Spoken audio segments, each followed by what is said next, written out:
thing, all right?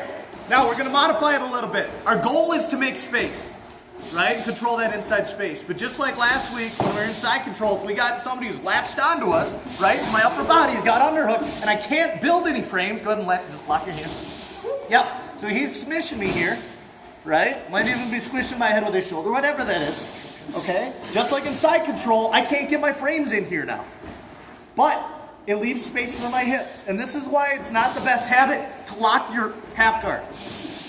Okay? While both of my legs are committed to his one leg, which means that it's very hard for me to move. Okay? I can hold on to him real good, but he's the one on top, which means most likely he's the one winning. Okay? And if he wants to ride out a points match or an MMA fight, this is a good place for him to do it. Because he can just act busy enough not to get stood up. And I can't do anything if both my legs are committed. So I always want to hold on with that inside leg, trying to tuck my heel to my butt, all right, and hold on to his leg. Yes, if he starts moving, I'm going to have to address it. But that's the goal, is to get him to move, because he can just sit here all day, okay? So I'm going to use that outside leg. If the shoulders are heavy, the hips are going to be lighter.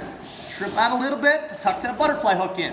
And I don't need to get it all the way up by his nutsack, okay? He's heavy up there. That's where all the center of gravity is, right? I want to get underneath his knee. Make sense? Yeah? So, when I'm on the bottom, what's the first rule, Gary? Don't die. Okay, what's the second rule? Don't get punched in the face. Exactly. So, what is he going to punch me in the face with? His arms. So if I'm on the bottom and I can't get my frame anyway, exactly, he's got to pull that hand out. So back to him. Ball. So, if I'm on the bottom, I'm going to just control that outside arm so he can't hit me with that one. And my head's on the ground so he can't pull that arm out. If he does, I can still use my hand to keep it in there. Alright, the whole time I'm still attacking him with my lower body. I'm tucking that foot in, getting ready for my butterfly. Right? Now once I have it set, I'm pinching my legs together. I got to make space to get my second leg through. So I'm going to start lifting that knee. Alright, get him a little bit off balance so that I can pull my second knee through. Okay? I extend them out. And now I want to open up a little bit. I'm using my overhook in this case to make space. Right? We always talk about getting underhooks. Right? Always get an underhook, except when you can't get an underhook. Then I got to have another option. That's what my butterfly hook is for. That's why we call it the jailbreak. Okay, so I got my overhook. I'm going to make just a little bit of space and start putting weight into him. Yeah, you can see he already wants to post his hand, and that's exactly what I'm going for. If he doesn't, and he keeps holding on to my head, that's fine. I can start sweeping him right there. He's got to post that hand eventually, right?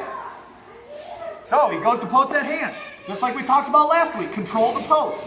I don't care if you tuck it backwards, if you pull it forwards, all right? But read his strength. If he's pushing forward on it, I don't want to try and push against it, right? Same thing if he keeps that hand backwards. I don't want to try to pull it forward anymore. Go where he's weakest. Okay, so if he's keeping his weight back, I'm going to take it back and elevate those hips, using my overhook to pull him on top and load those hips up. Finish that sweep. All right, now you can see he's got the underhook, and we're going to address that with a couple of different options. But I'm using my overhook to, like we were talking about, get their butt off the ground so I can flip the hips. Make sense? You see? Yeah, okay. Billy. So Billy's big and strong. He's got good side control or half guard pressure. Nice thing about this is I don't have to try to make space with my inside leg like I would from side control. I've already got a little bit of inside control. Control the arms. Make sure you don't get hit in the face. Shrimp out. I don't need much space. I just got to get a little bit inside and start using that overhook. Put the pressure on him. Get that pressure off my head. Okay? Once I got a little window, I pull that foot free. And yes, he might try to start stuffing my knee. That's the upside of this, is I don't need my left leg much just to make, all I needed it for was to make space. He starts stuffing my knee here, that's fine. I can still get into that sweep. Make sense? So I'm sweeping from my hip here. I'm not square on my butt. Okay? Here. Anytime you're using that overhook, I gotta open up my hips. Just like we talked about last week. Right? Once I get to my seated position, if I want to sweep the overhook, hips out. It's also a great way to escape. Get your hips escaped off the cage. Okay, or if you're anytime you're trying to get up from the bottom, if you're a wrestler or a striker, I use that butterfly hook to make enough space to get my hips out, and I can do my get up, I can sweep, I can make enough space to shoot, all kinds of options. Cool? So, starting half guard, overhook, butterfly hook. Make that space and we get to this position. Gotta control the post and sweep. Cool? 1, 2, 3.